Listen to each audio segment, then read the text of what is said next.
Okay, last presentation here is the focus on socioeconomic challenges for HNV farming. Basically, what we will present in this particular presentation is the highlights from the survey that we did with farmers. A survey which we developed based on official data analysis, so how things look like from official data, and then a specific questionnaire to farmers, but really focused on livestock breeders. And we didn't ask only farmers, beneficiaries from the HNV measures, but in general, livestock breeders with grazing animals. This was the focus, the target group of the survey. It was done in the period May-June, so really recent one. We had an online questionnaire, which we tested in direct interviews with the farmers that we work with in Western Stara Planina. And then we wanted to increase the scope of the survey, not only to this region where we work like for the last 10 years and we know the people, we know the region, but we wanted to look across the country to see whether our findings from the region can be compared to what other parts of Bulgaria, farmers from other parts of Bulgaria experience. We have 79 respondents, which is quite a significant number of respondents. We cannot say it's a representative survey because statistically we have not followed the methodological requirements to pretend for representativeness, but nevertheless, quite a significant number of respondents outside our normal focus region. And this is to a large extent thanks to the National Agriculture Advisory Service and the regional offices. And we have quite a good collaboration with this public institution in Bulgaria. And we're quite grateful for their support in this particular survey. We also distributed the survey to our colleagues in other NGOs, in other organizations in the different regions. So this is basically their input into that. Some key characteristics of the respondents. The main production system. Here, the majority of farmers were in mixed farms, crops and livestock production, and the other significant part is livestock farms. We have less farms that are permanent crops only, or arable farms only, or horticulture farms only. The type of livestock on these farms, whether they're mixed or only livestock farms as they identify themselves, mostly sheep, also dairy cows and suckler cows. This is the majority. Then we have goats, and you see the rest. The breeding system of grazing livestock that they identify, 85% pasture and stable. So in the period when they can go outside, they go outside. In the winter, animals are kept indoors. We have 11% of respondents with livestock, grazing livestock, so 66 of them, that are entirely on pastures. And entirely in-house, really intensive ones, only 1%. And some other systems, we have 3%.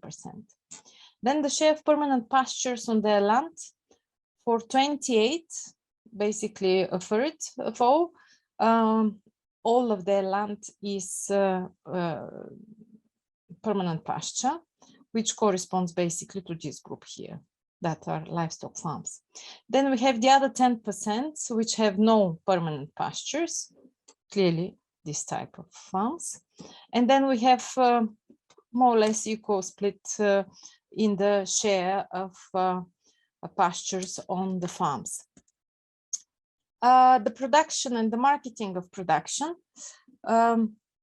more than half of the farms actually have as a main source of marketing of their main marketing approach is the raw material. So they sell their products as raw materials. 16% rely mostly on direct sales, preparing products for the final consumers. So processing the products to whatever is needed for the final consumers. 22% have a combination of raw products, raw material, and some processed products to the consumers, and we have 11% which are doing something else. The marketing channel, which they rely most on, this is basically the group that is, well, the marketing channels that are most important for farmers throughout the country. Processors, corresponding to the raw material, the middlemen, also corresponding to this group, and direct sales on markets. These direct sales on markets are mostly local, really local markets, traditional customers that they have, each farmers usually have, and they say, well, we sell all the products, if we make cheese, or if we make yogurt, or kashkaval, whatever they make, they sell it to customers from the region. All the others, as you can see here, direct sales on festival fairs, online sales, either via online traders or in own setup, they're a very small number and a very small percentage of the farmers are doing this. So we consider that these are mostly these innovative initiatives and approaches, farmers where they're testing them and and usually actually we describe in projects as innovations from the regions, but as you see in an overall review of the sector, they're still very small, really small share, so quite a lot of things to be done there. The sources of farm income. The majority of farmers rely on the income from their products, whether it's a raw material or direct sales from final customers, and the subsidies coming from the Common Agricultural Policy. Online sales still quite not important, and other sources not important. So the traditional income still dominates the livestock farms and the support from the public policies. The direct sales to final customers represent quite an important secondary income to farmers. Having in mind the importance of the public support to farmers that we have known and we have observed, and in discussions with farmers, they always say, oh, it's very, very important. So we asked them to say how important was the support from a list of measures in the last 5 years. And this list of measures was prepared after analysis of the support measures which were most commonly used by farmers applying under the H&V scheme. So this was our reference list from all that we produced for all the farmers in the survey. This is the ones that are very important, this side of the graph. And the top two are the single area payment scheme, the main payment support, and the coupled support for livestock that was introduced especially in this last programming period, which is very, very much appreciated by farmers, livestock breeders, because in studies we have done earlier, it was clearly a gap in the support that was missing for them. And this difference between the subs and the livestock coupled support importance is basically the farms without this livestock that we have, the 10 farms, if you remember that. So this is equal importance to the livestock breeders in the country.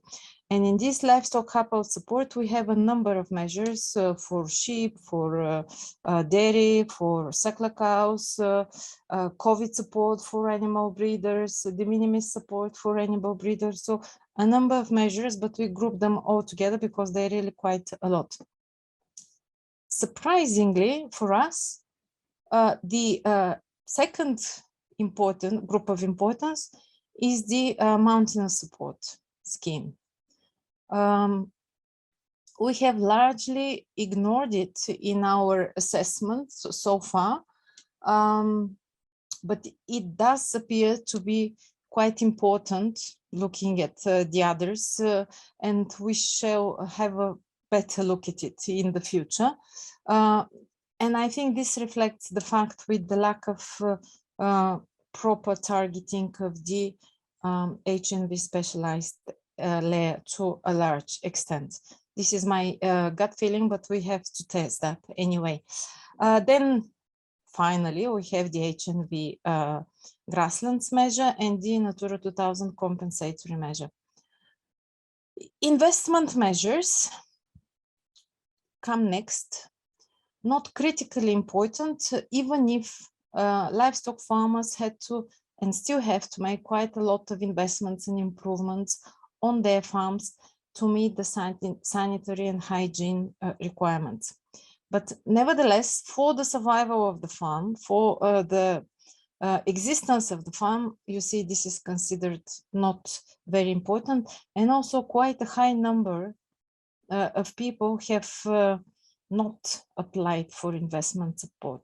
To a large extent, this is due to the fact that the requirements in the public investment support schemes are very difficult for livestock breeders, or at least for these extensive livestock breeders.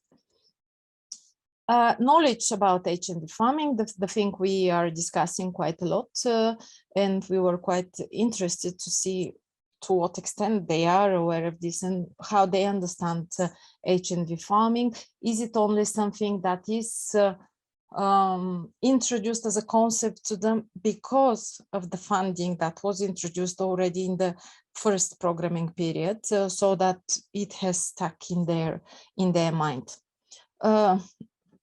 Positively surprised from the results is that we had a list of 20 potential characteristics of farming, and some of them were characteristics for intensive farming. So the prompts were not only the good aspects of HNV, but also the negative aspects of HNV. And the top 5 that were selected were a high share of pastures, presence of trees, crops, streams, etc., diversity of wild plant species. So these were the top 3 that were identified by farmers. Then also they have said, well, if it is within Natura 2000 site, clearly it must be of high nature value. And if it's recognized by the ministry, it must be of high nature value. But then the 2 big questions we usually get from farmers is, you know, the layer has changed again. Do you know what was changed in this layer? So this is the big question here. When we ask them about whether they need additional information on HNV farmland, only a small share of them said, no, we don't need additional information. Around 40% said yes, and other 40% said, well, to some extent, we do need more information. And what we asked them, what new knowledge they would like to receive about HNV farming. Top of the list is the support schemes in the new programming period, which is clear. We are already 2 years in the new programming period. The old measures are implemented in a very strange approach, like the new commitment is for 3 years, for example, for certain areas only, etc., etc. So this is top of their interest, having in mind the importance of the support for them. It's quite understandable. But then the next 3 are quite interesting as well. Preserve the nature value on grasslands, increase the valuable plant species on pastures, and maintain the balance between nature and forage values of pastures are the top 3. At the bottom line, this is what was quite important for us as well, is how to react when I find a bird nest. They say, well, what do I need to know? I just don't touch it. So I just leave it there. I don't need somebody to tell me don't touch it and leave it undisturbed. The second thing, actually, from the bottom up is they don't seem to appreciate yet the need to describe the nature values of their farming activities to customers. So for us, this is an indication that these nature values of the production system is yet not considered to a high extent in their marketing activities. And this is something that deserves more attention for the future. And all the others you will be able to see if you're interested later on. How farmers assess their current farm development. Okay, in general, this is the key statement. They think the farms are developing in a positive direction. And they're quite positive that they know how to react when they find birds' nests in the pasture. So we had to double check this statement. They seem to be confident on the knowledge they have about HNV farms at the moment, as we have seen, but also we have seen earlier the needs of additional information. On the strongly disagreement side is the easiness of finding farm workers. I mean, we all know how difficult it is, and we have spoken about it for a very long time, but this now becomes really a barrier to further farm development. And many of the farms restrain themselves only to the size that they can manage with their own labor force in the family. The last question we consider also very interesting is whether they have considered quitting farming business. A third, or probably 40%, closely disagree. They will not quit it because what else can they do, as we were asked? I mean, this is what I have done my entire life, so there's nothing else I can do. The other, however, 40%, have considered quitting farming, and some 10% probably have considered it quite strongly because it becomes extremely difficult. So this is also something for policymakers to really think about for the future of livestock breeding. Farm changes in the last 5 years, how do they assess them? And what were the main changes in the farms that have happened? We wanted to make the questionnaire as simple as possible. So for this question, we have only asked whether they increased certain farm characteristics, whether they increased, decreased, or remained the same. The biggest increase is in the expenses, the costs of the farming activity. I have to say it was done in May and June this year. After 4 or 5 months of extreme price increases, well, for the farming sector. So to a large extent, this is influenced by the period in which the survey was done. We also see, however, that we have increase in the income from the farming activities. There was an increase in the livestock number. And this increase in the livestock number is a direct result of the coupled support payments that were introduced. To some extent, there was an increase in the pastures and meadows.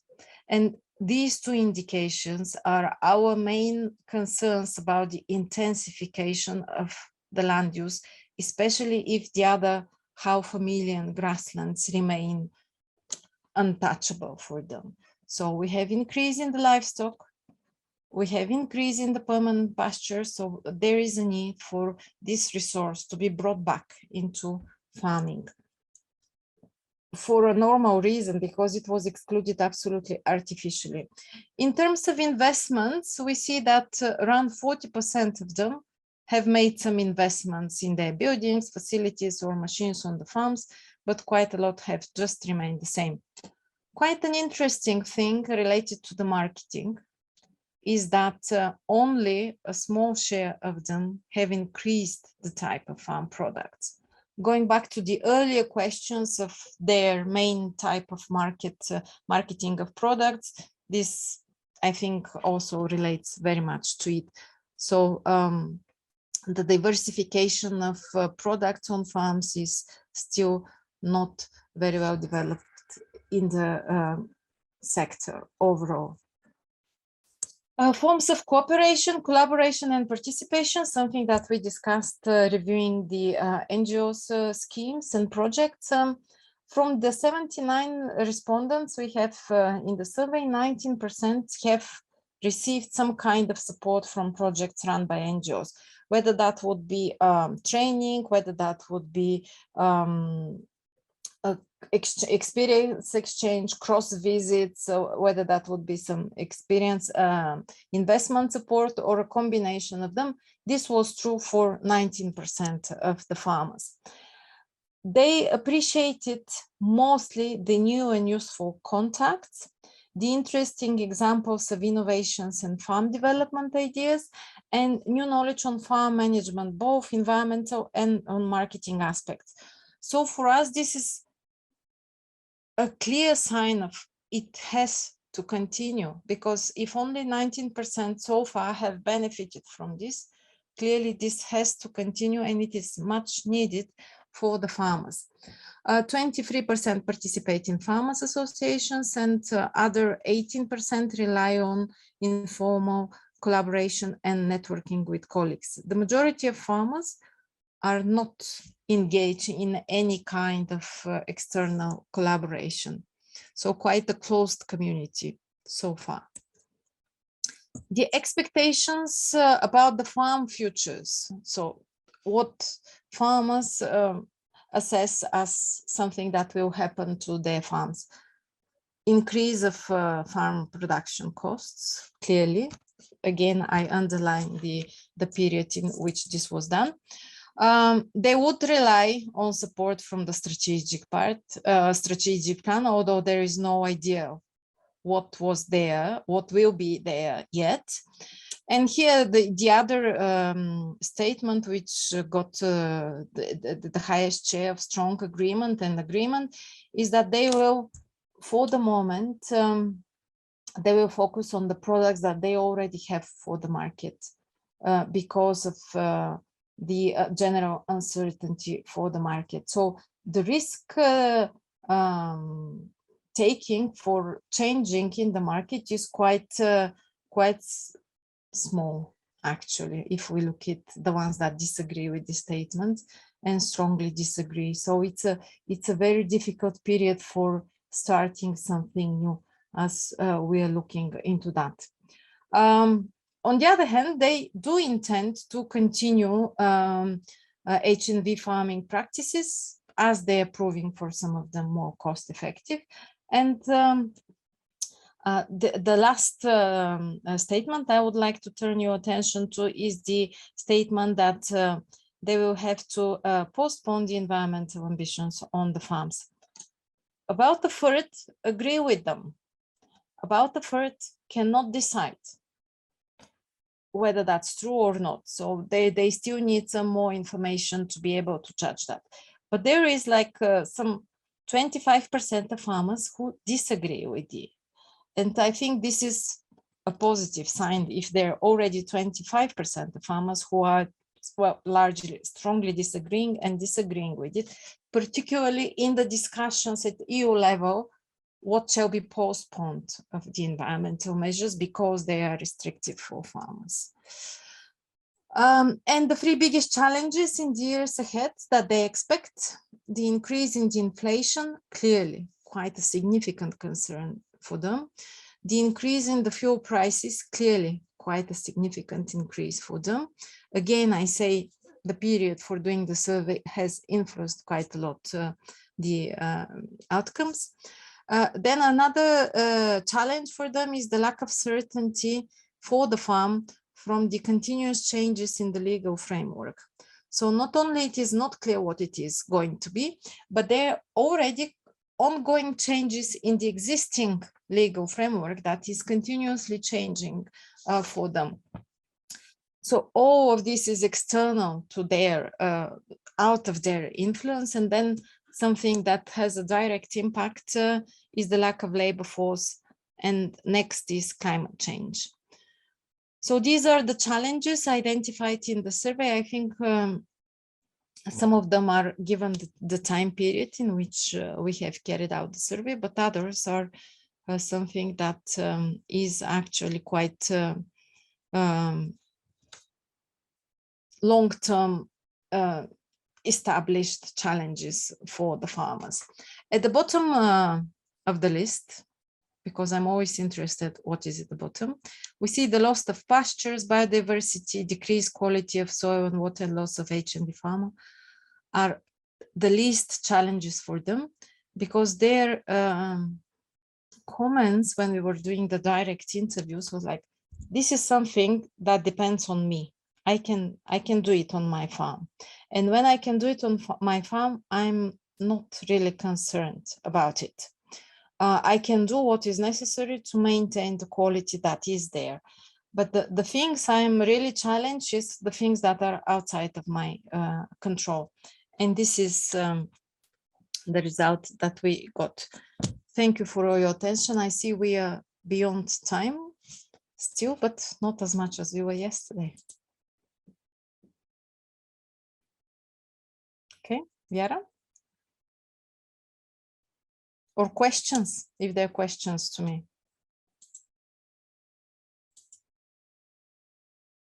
Yeah, Mark? I do, but I asked questions before, so I didn't want to take the time from anybody else, but I do have a question. Please do.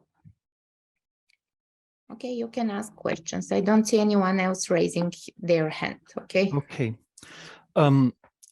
You focused very much upon the socioeconomic circumstances of farmers. Mm-hmm. But farmers are have families, and they belong to communities. And the decisions made within the family and the conditions within the community also potentially influence very much the farm. And in particular, decisions about the abandonment of farming practices, et cetera, et cetera, et cetera. What observations do you have? And given that HNV farming, of course, is associated largely with more marginal areas, in the context of this corner of Europe, largely associated with, to a great extent, with mountain areas or marginal areas that have a number of other major pressures upon them, including, of course, rural depopulation, lack of services, et cetera, et cetera. To what extent do you feel that the larger socioeconomic context in which HNV farming exists is also influencing the future of HNV farming itself in Bulgaria? And to what extent then do you feel that a broader range of public policy interventions is also important to consider?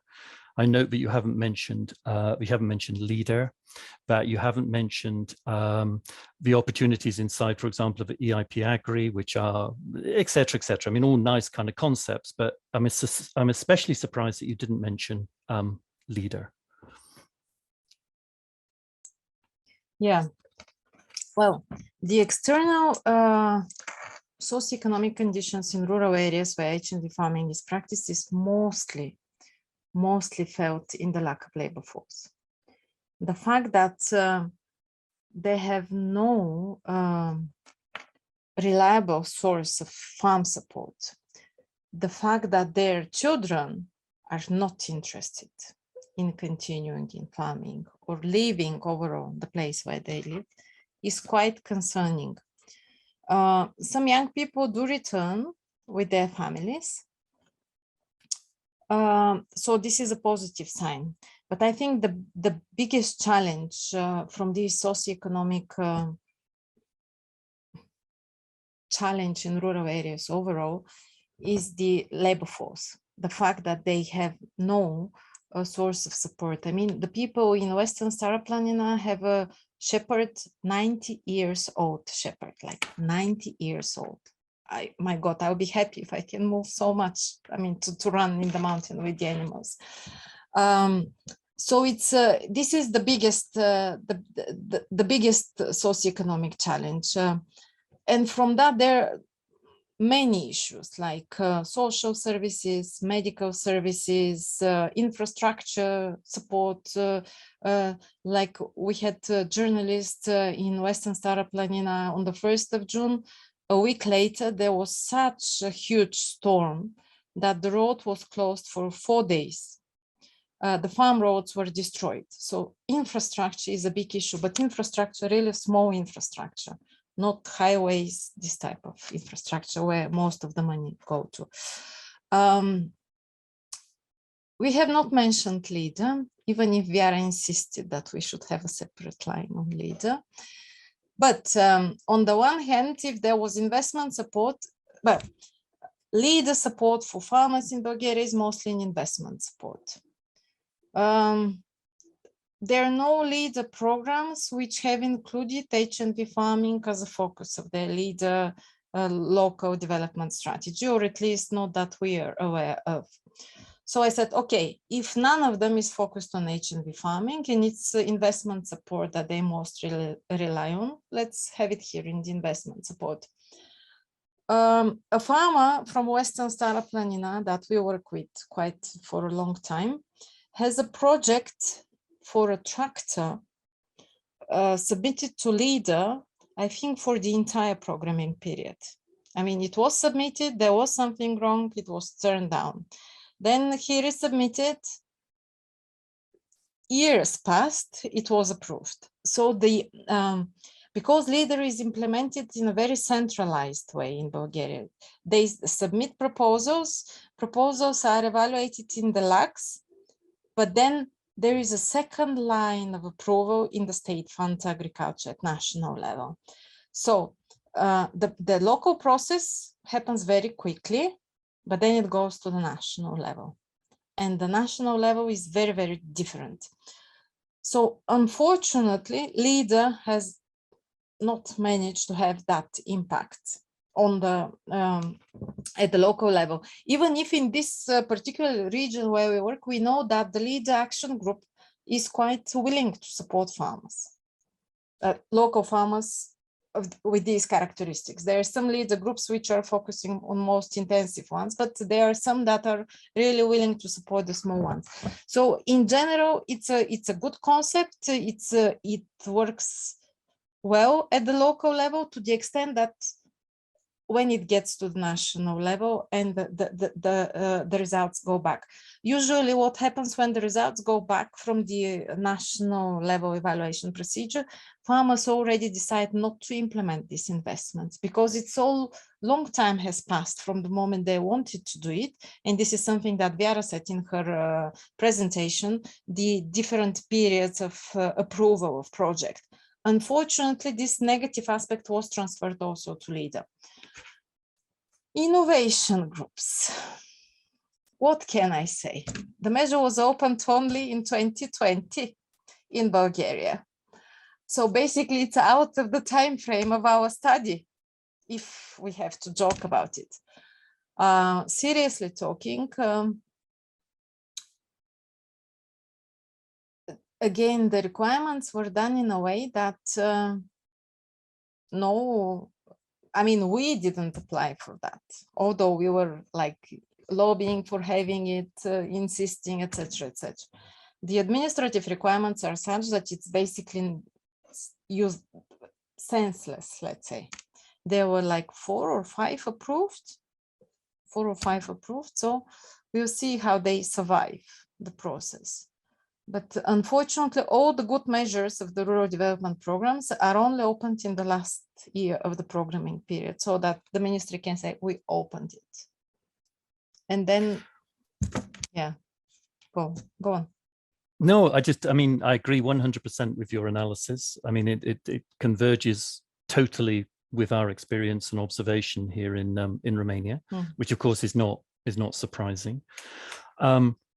But of course, also, still we are tempted to, to reflect upon the opportunities that do exist and what could actually be delivered through more, integrated packages if A, the political will existed, B, the creativity of thought and decision-making process existed within the institutions, because this is about creativity.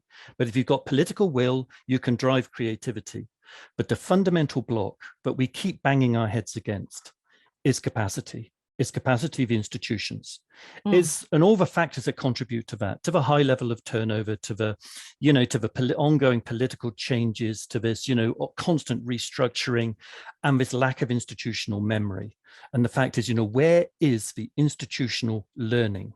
And why now, 14 years later, are you still banging your heads against the wall, as are many other people and, NGOs, et cetera, in this region. And that's just the most unbelievably frustrating, element of all of this. Where the hell are our public institutions when we need them? Exactly. Well, but that's why they are not in the farmer survey, because they are not implemented for farmers. I mean, we know them, we are frustrated, farmers don't even know them. I mean, and we wanted to keep it simple for them to be able to get response. Yeah. No, I understand that, and I really appreciate it. And again, congratulations on some really fabulous work. Really great. Thank you. Yeah, thank you. Thank you, Mark.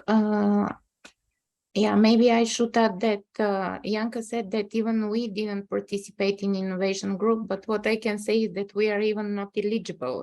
This is how the operational groups rules are made. So you cannot participate. There is no, and the way it is done, it is valid only for big farmers and big association which can pre-finance what they are doing, which is not the case with the most of the HNV farmers in Bulgaria. So, yeah.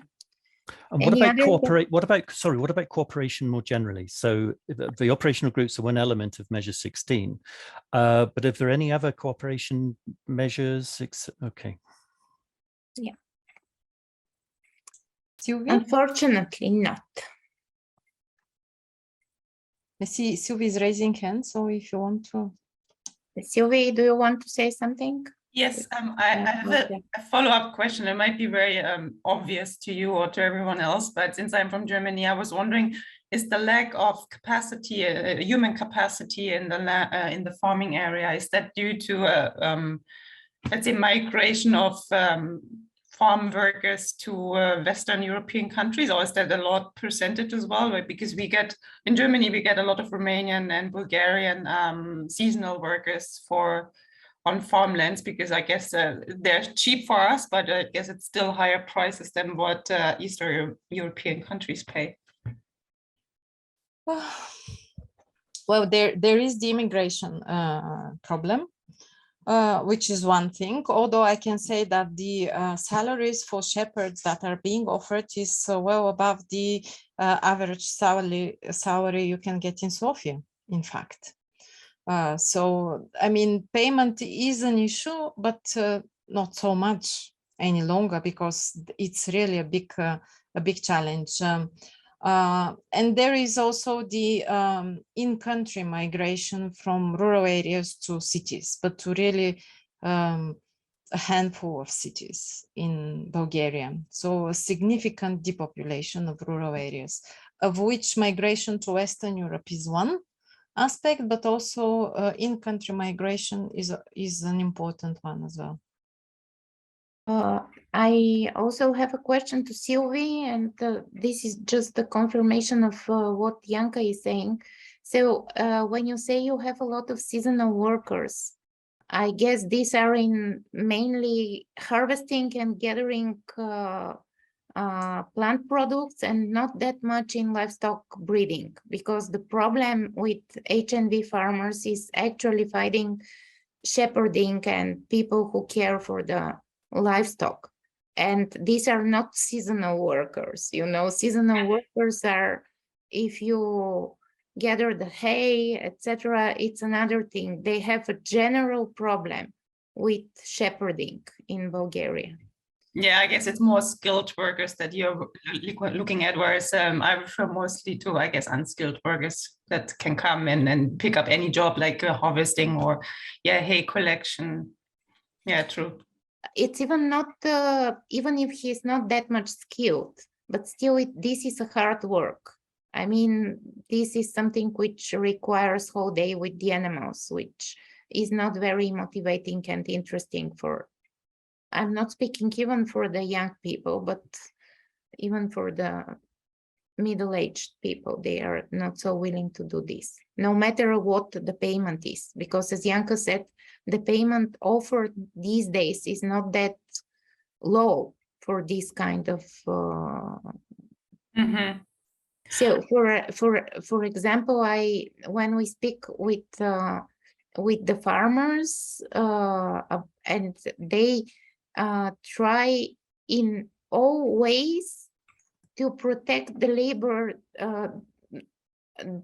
force that they have in farms. Even they are willing to take it back. For example, we had a case when, as you said, the shepherd went to Germany to beg, but not to do anything else. And then he didn't have money to return. So they paid him back, the ticket back, to get him back in the farm, so, but still it happens. So they try to use all the opportunities not to be a shepherd, I think.